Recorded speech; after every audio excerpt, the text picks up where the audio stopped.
Bonjour, bienvenue sur ce nouveau type de contenu dans lequel je vais tester divers kits que j'aurais achetés. Donc, le premier c'est celui-là. Hop, j'ai eu une offre promotionnelle pour acheter le combo bouquin plus microcontrôleur avec le petit kit qui s'appelle ESP32 Smart Kit de chez Elector. Pour une soixantaine d'euros, 59,90 donc 60 euros. Et je vais vous donner mon avis. Donc Elector, c'est un magazine que j'aime beaucoup, qui est d'une grande qualité. Et puis je vais vous dire ce que je pense de ce kit là. Alors, on va commencer par la boîte. Alors, comme vous l'entendez, comme vous le voyez, déjà c'est dubitatif comme ça. Mais en plus au toucher la boîte, c'est du plastique dégueulasse. C'est... Ouais, voilà. Ensuite, là, on a la liste du matériel. Donc, ouais. On a deux breadboards, donc ça c'est cool. Donc, pour le moment, bon, on s'en fout un peu du contenant. On a des trucs qui sont emballés dans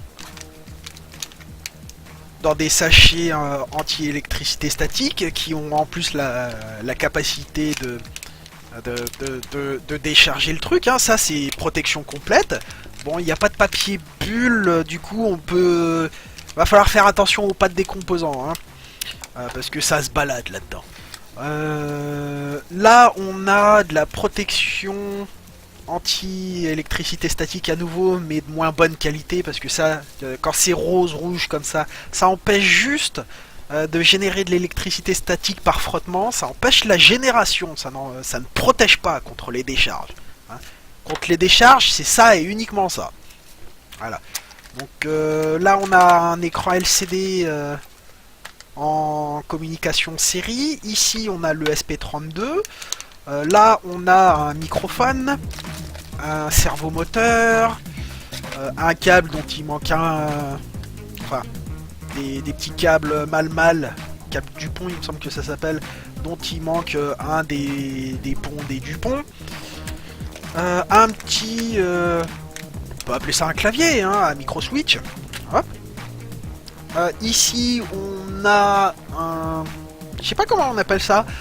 Ça prend du série, ça le transforme en parallèle. Un multiplexeur des multiplexeurs, j'ai envie de dire. Ouais, on va appeler ça comme ça. Hop. On a un afficheur 7 segments qui a eu les pattes tordues. Je les ai redressées. On a une LED RGB qui a les pattes tordues que j'ai pas redressées, parce que j'ai voulu expérimenter un peu avant de vous faire la vidéo. Du coup j'ai redressé ce qui allait pas, en tout cas dans la mesure du possible. Donc on voit qu'on a des LED, des résistances. Ça c'est une sonde température et humidité en même temps. On voit que les pattes sont pas spécialement droites non plus. Ça c'est à cause du transport n'importe comment. Là on a des câbles mâle-femelle encore. Ceux-là ils sont en bon état. Un buzzer. On a...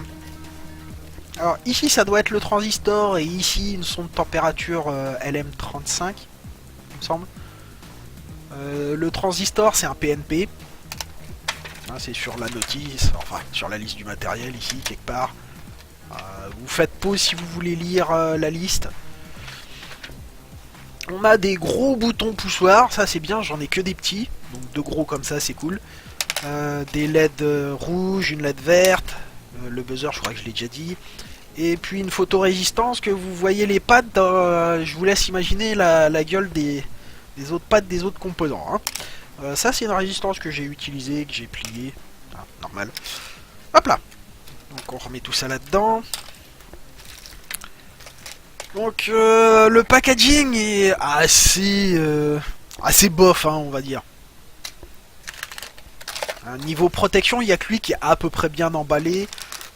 Et lui, le reste, Ça laisse franchement à désirer. En plus là, là il n'y a même pas de mousse de protection pour éviter que les pattes transpercent le sachet. Du coup, bah, limite le sachet il sert à rien. Hein. Et puis pourquoi ils mettent de la protection anti-électricité statique là-dessus? C'est que des boutons. Il n'y a pas besoin de protection anti-électricité statique. Les LED auraient bénéficié du sachet comme ça. N'importe quoi. Même lui, il aurait profité d'un sachet. En plus, ça, c'est légèrement rigide, donc ça aurait servi légèrement de protection mécanique. Non, sérieux, les gars. Sérieux. Lui, il a de la mousse de protection pour les pattes. Mais, ouais, c'est pas épais, hein. Bon alors, l'autre problème, et l'autre problème majeur, si un gars achète le kit et qui veut débuter avec ça, hein, je vais vous le montrer. Et je voulais offrir à un spectateur une de ces deux breadboards, ou même les deux, hein, parce que moi j'ai ce qu'il faut en breadboard, mais vous allez voir le problème.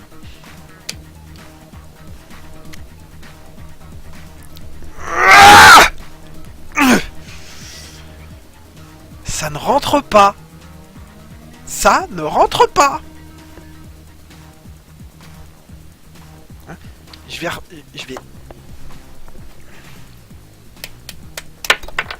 Voilà. Ça, c'est inutilisable. On va prendre celle qui est livrée avec l'Arduino. Hein. Hop. Ça rentre tout seul. Alors, les gars de chez Elector, je sais pas qui est votre fournisseur, mais faut en changer pour ces trucs-là. Hein. Ça, c'est de la merde, c'est inutilisable. Donc voilà, ça... Inutile. Ensuite, le bouquin. Ah, le bouquin. C'est lui qui vaut le coup. Franchement, le bouquin est super bien écrit, mais il est en anglais. Bah, au toucher, il est agréable. Il y a quelques défauts avec, hein. Mais ça va quoi. On va les voir après les défauts. On l'ouvre, on tourne les pages. Les pages, c'est du papier normal hein, pour imprimante. Ils ont fait un peu d'économie là-dessus, mais on peut pas vraiment leur en vouloir. Le bouquin se présente un peu comme une sorte de documentation technique avec tutoriel, donc je trouve que c'est très appréciable. Il ne se limite pas à une seule carte basée sur le SP32, hein, comme on le voit là. Un des problèmes, c'est que les photos sont en noir et blanc et qu'elles sont très sombres. Trop sombres à mon goût. Là sur les cartes c'est pas très grave, mais on va voir qu'après c'est un problème. Les étapes d'installation des logiciels sont bien expliquées, sauf non, sont bien expliquées et ça marche bien. Hein, j'ai pas eu de soucis à suivre les explications. Voilà. Un des problèmes, c'est ça. Alors, soit il aurait fallu des photos plus claires, soit en couleur. Et plus clair, ils auraient fait aussi des économies sur l'encre. Parce que là c'est un peu dur à voir ce qu'on veut faire. Là on a le schéma électronique, donc on peut refaire le câblage. Si on ne sait pas lire les schémas électroniques, ceci nous sert à rien. Et on va se baser là-dessus. Et ça c'est pas lisible. Est-ce que vous voyez le petit câble qui est là? Hop. Il y a un petit câble là qui relie la patte, en fait c'est la patte de la LED ici. Et si on la voit pas, comment qu'elle est branchée ma foutue LED hein? Comment elle est branchée? Il y a les listings de code comme ça, bon, c'est un choix, il n'a pas été livré avec un CD pour qu'il soit pas trop cher le bouquin. Je sais pas si on peut télécharger les exemples de code, ou alors s'il se base juste sur les exemples qui ont déjà été développés. La qualité du bouquin est vraiment très bonne, à part pour ce problème-là. Donc, mon avis, si vous voulez tester le SP32, vous prenez pas ce kit-là, ça c'est de la merde. Hein. Ils appellent ça ESP32 Smart Kit, je vais corriger ça. Hein. c'est...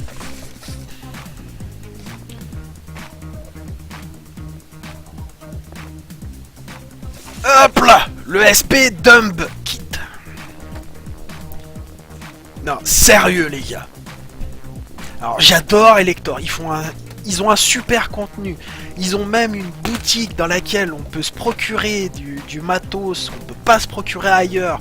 Et quand on est abonné, on peut bénéficier de réductions sur le matériel pour que le prix soit vraiment intéressant. Mais ça là, non. Ça, c'est de la merde. On peut même pas utiliser les breadboards. Et il y avait la moitié des composants qui avaient des broches tordues. Donc non, juste non. Ça non. Ça oui. Ça je le recommande. Hein. Si vous faites une réimpression de ce truc là, franchement, les photos de schéma en plus clair, parce que là c'est illisible. Hein. En plus clair, top. Bon, bah maintenant que j'ai dit que ça c'était de la merde et ça c'était ça c'est génial, on va le tester. Alors le premier projet qu'on va tester là-dessus, hein, c'est l'habituel flash de LED. Alors ça part de la pin 23, ça passe par la résistance, ça va là-dedans, ça va là et puis ça retourne à la masse du petit machin là. Donc maintenant on va brancher ça sur l'ordi. Hop. Hop là. Donc là, on voit que ça s'allume, déjà. Ça, c'est cool. Alors, je vais utiliser Arduino. Voilà, donc, alors, pour l'installation, comment ça se passe? Alors, d'abord, on va sur le site. Sur ce site-là que vous aurez dans la description de la vidéo. Hop là. On clique sur Clone Download. Donc, on fait Download Zip. On l'enregistre. Mais, il y a un autre truc à télécharger. D'accord? Donc il faut aller là, cliquer là-dessus, BLE machin truc, vous cliquez sur clone or download, download zip, voilà. Vous attendez que tout ça, ça se télécharge. Ensuite, une fois que c'est téléchargé, comment on installe ça?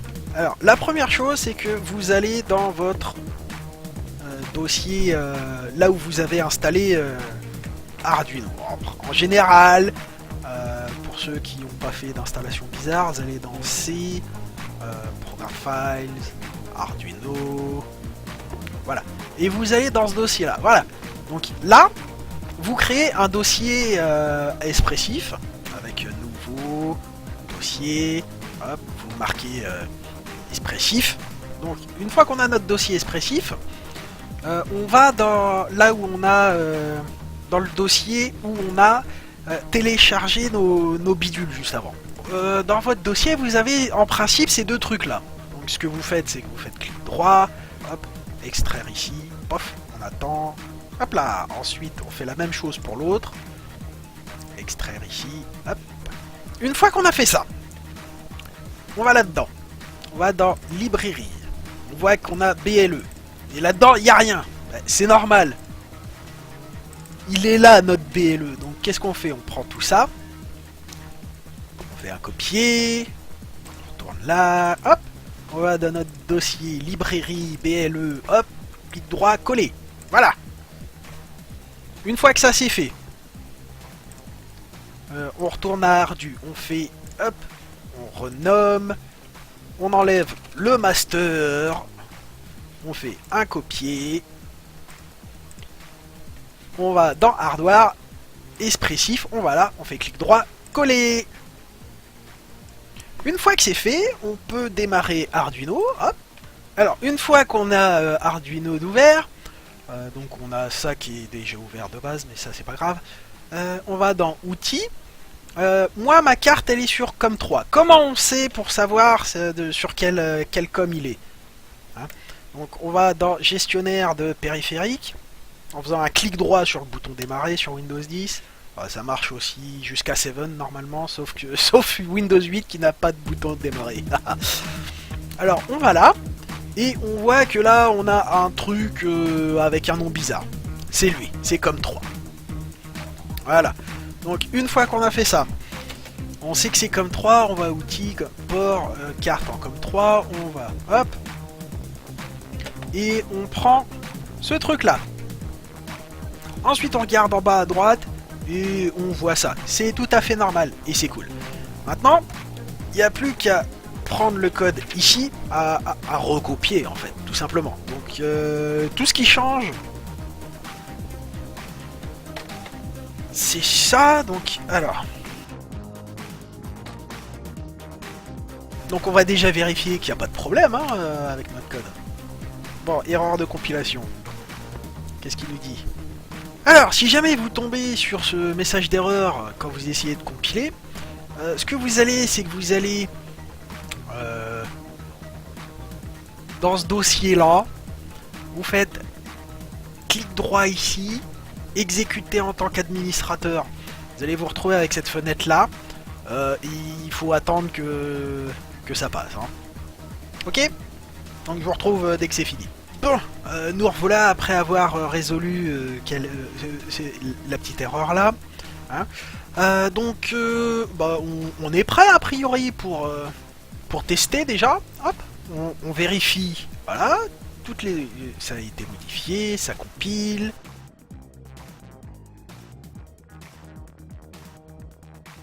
Il n'y a plus qu'à envoyer dans le petit gars là. Seulement pour faire ça, il faut faire téléverser. Mais une fois qu'on a appuyé là-dessus, il faut appuyer sur boot, le maintenir, appuyer sur le petit bouton là, une fois, et ensuite maintenir là tant que l'autre il a pas fini de mouliner. Donc bah, j'espère que c'est pas trop long. Hein. Donc, on clique là.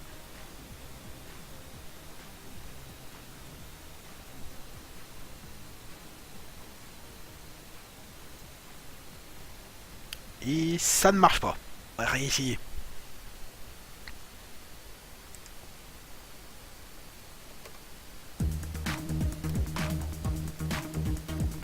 Oh!